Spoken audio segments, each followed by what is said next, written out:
In today's video I will show you the way on how you can fix a WhatsApp is not loading your contact names and it is only showing new numbers.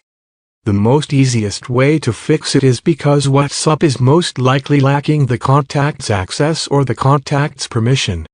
So in order to fix, open phone settings. Tap on apps.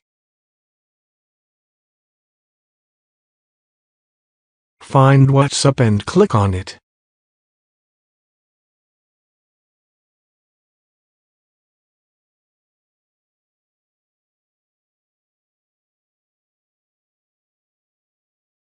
Here you need to click on permissions. Once you go to permissions, you can say contacts over here, tap on it. And make sure that contact permission is set to allow.